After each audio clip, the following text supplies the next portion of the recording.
Existe uma verdade que, se você entender completamente, vai mudar a sua concepção sobre como viver em um mundo corrompido. E esse tema chegou até mim através de uma pergunta muito boa que me fizeram sobre como ser limpo no mundo atualmente, no mundo de hoje. Não sei se talvez essa pergunta já chegou ao seu coração. Talvez sim, você já tenha imaginado. Observando, por exemplo, pessoas a seu redor, muitas situações pecaminosas, pessoas injustas, desonestas, enfim, o pecado, né? Ele tomando de conta das pessoas ao seu redor, dos ambientes ao seu redor, tomando conta como se fosse de tudo. E aí você começa a se perguntar: como é que eu vou conseguir me manter limpo? Talvez com tantos convites que eu receba, talvez com tantas coisas desonestas, talvez com, às vezes, coisas que nos levam a mentir para se dar bem, às vezes com parâmetros legais para acontecer isso, que você precise omitir informações para se dar bem, para se beneficiar. Como é que eu vou viver limpo desse mundo que é tão pecaminoso, que é tão sujo, que é tão corrupto? Como é que eu faço isso biblicamente? Essa pergunta chegou até mim, eu gostei muito dela. E tem algumas outras perguntas que pretendo trazer aqui. Clareza, trazer resposta, solução para alguns casos. E até por isso, abrindo um parêntese, deixe as suas perguntas aqui nos comentários, me mande no WhatsApp, no Instagram, para que a gente possa desenvolver esses temas e trazer clareza e edificação espiritual para você. Mas a verdade é que existem algumas coisas que a gente precisa considerar e são fundamentais sobre esse tema. E o que eu vou dizer agora é muito importante. Primeiro de tudo, nós, como carne, nós somos tentados, como seres humanos em si, somos tentados em 3 níveis. 3. Segundo o apóstolo João, ele escreveu 3 cartas e o Evangelho.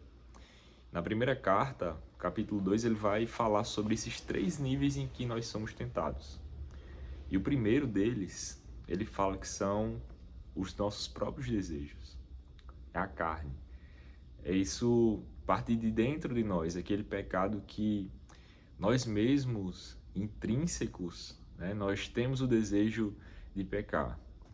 Teve uma organização sobre essa questão dos pecados capitais, né, há muito tempo atrás, muitos anos, que organizou 7 vertentes pelas quais nós geralmente vamos para pecar. A exemplo da gula, a exemplo da luxúria, avareza, né? E essas são algumas dessas. E, biblicamente, isso explicava quais são essas vertentes que nós seguimos, que nós vamos fluindo para pecar. Mas o que João estava querendo dizer é que dentro de nós existe essa vertente, esse lado pecaminoso que nos inclina a isso, a fazer atos ruins. Paulo escreve em Gálatas capítulo 5 quais são as obras da carne. E era justamente aquelas obras que ele vai listando ali. Se você for contar, são tipo assim, ele lista 18 e ainda diz entre outras mais. Então são muitas. Essas 7, os 7 pecados capitais que falei, era uma forma de sintetizar, né, que foi feita para meio que sistematizar quais são as agrupadas formas que a gente faz e a gente comete esses atos pecaminosos. Mas um ponto é, que João estava falando, uma das formas que a gente peca é realmente partindo de nós, os nossos desejos que nos afastam de Deus. O pecado é justamente aquilo que nos afasta de Deus. Por definição, é aquilo que transgride uma lei. E a lei, ao qual a gente se refere, é a lei que Deus tinha dado. Aquela lei que ele deu a Moisés. E aí ele falou como que a gente se relacionava com ele, as formas de fazer tais coisas. Mas na prática era como se comportar como um povo de Deus que estava perto de Deus. Logo, fazer o contrário disso era uma transgressão da lei e cometendo o pecado, ou seja, nos afastando dele. A segunda forma que João fala é a tentação do diabo.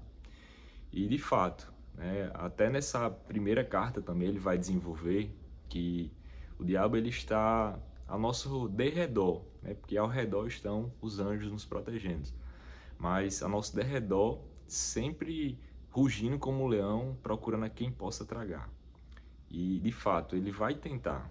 E uma coisa que eu queria chamar muita atenção, para a gente não perder a atenção e a consistência em ter esse cuidado de que o pecado vem através da tentação pelo inimigo, ele sempre vai aparecer para nós de uma forma muito que nós sintamos um agrado em fazer, de uma forma muito suave, com sutileza. Ele nunca vai chegar para você com vários chifres, com a imagem feia, porque assim ele iria te espantar. Mas ele vai chegar de uma forma muito sedutora, sempre. Em geral, de uma forma que você mais facilmente iria ceder. Então essa é a segunda forma, né? A primeira, a nossa própria carne, nossos desejos, que intrinsecamente nós podemos tender para se afastar de Deus. O segundo, as tentações pelo diabo. O terceiro é a forma que a gente peca que está relacionada ao nosso contexto, o ambiente. A forma em que as pessoas nos convidam, que ele chama do mundo. Então, as três formas. A partir de nós mesmos, nós somos tentados pelo inimigo, somos tentados pelo mundo, que é uma forma que recebemos vários convites, recebemos várias formas de ser desonesto, várias situações em que nos colocam à prova de fato, né? E lá em Tiago ele desenvolve um pouco esse assunto sobre como acontece essa dinâmica do pecado, e eu vou trazer para você uma analogia muito simples para você entender. Tiago, lá no capítulo 1, ele vai dizer assim, que o pecado, ele aparece para você como uma tentação, antes de se tornar pecado.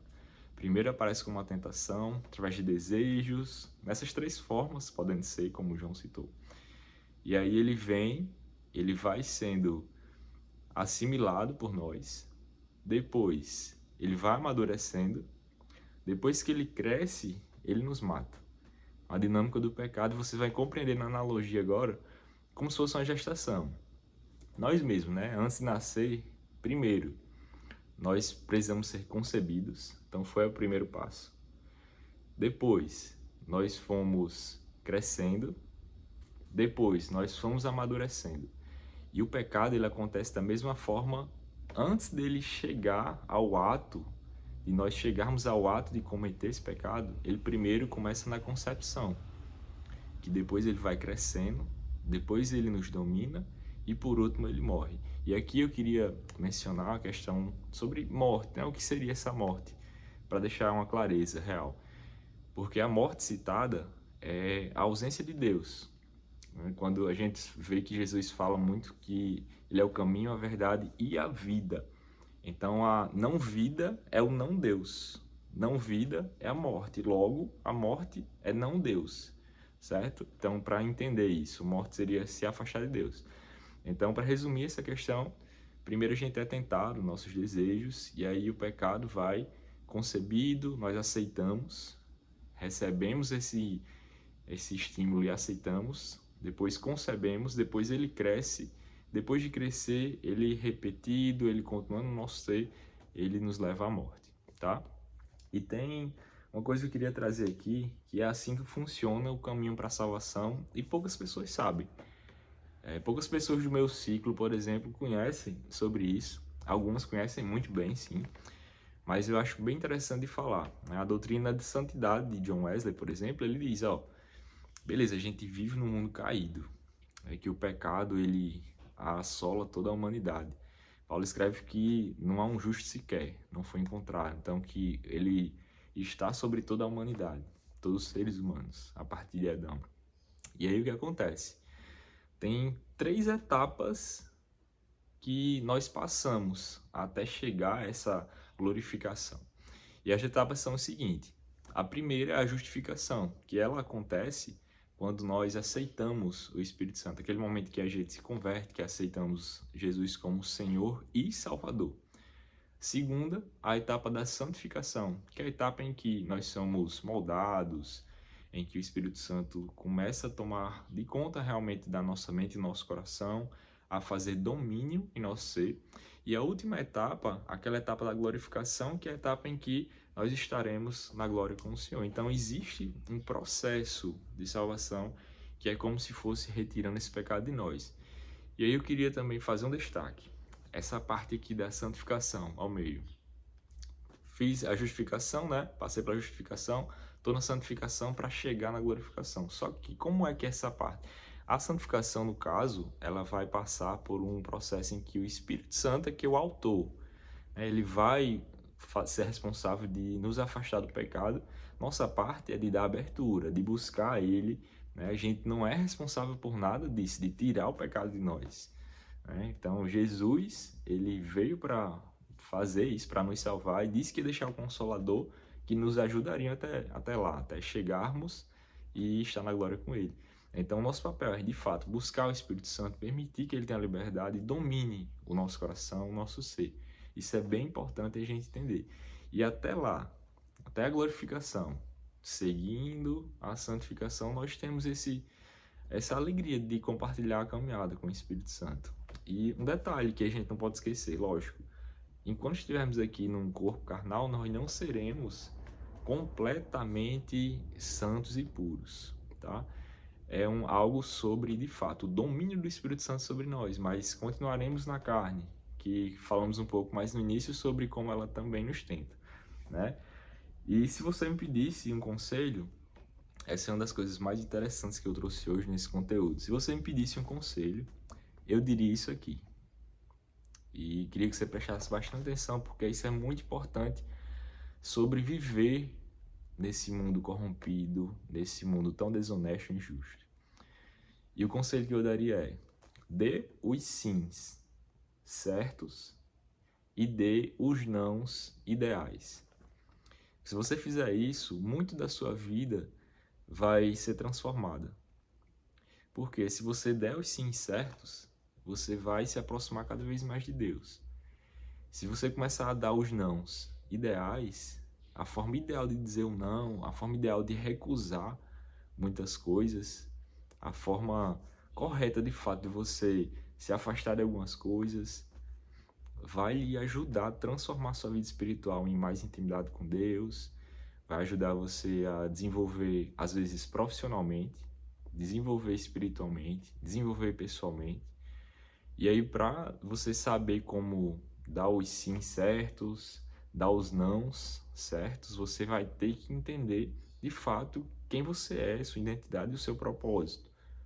E aí, você vai saber, se isso me afasta de Deus, eu vou dar não. Esse é o não certo. Se isso aqui me aproxima de Deus, se compactua com meus valores, se faz sentido com a pessoa que eu quero ser, aí eu vou dar o sim. Então, não é simplesmente, vou sair de todos os ambientes. Escutem muito bem isso aqui.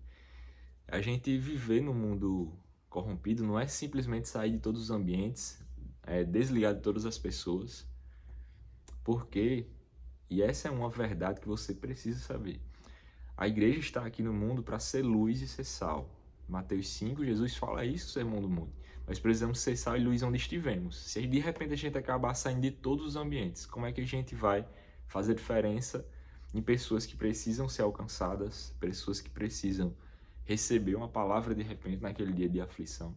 Nós precisamos estar realmente nesses ambientes, mas não sermos moldados por ele. Por isso precisamos dar os sims certos e os não certos. Tá aí a verdade, para a gente finalizar hoje, que não é sobre ser limpo do mundo. Não é simplesmente eu me limpar do mundo, mas é sobre limpar ele. Nós precisamos fazer diferença onde estamos, precisamos ser diferentes do que nós vimos, porque a igreja está em missão aqui na terra. Fazermos o ID do Senhor. Jesus, nas últimas palavras, quando ele veio, reapareceu após sua ressurreição, ele nos deu essa comissão. Nós temos uma tarefa que é essa, de fazer o ID, de irmos e pregar o evangelho a toda criatura. Às vezes não precisamos nem de palavras para pregar, às vezes com o nosso comportamento, as nossas atitudes, nossas decisões, pessoas são edificadas e são inspiradas por simplesmente nos observarmos. Você já parou para pensar nisso? Então, se eu pudesse dar esse conselho, eu diria isso: dê os não certos e dê os sims ideais. E por último, não é sobre a gente ser limpo do mundo, mas sobre limpar ele.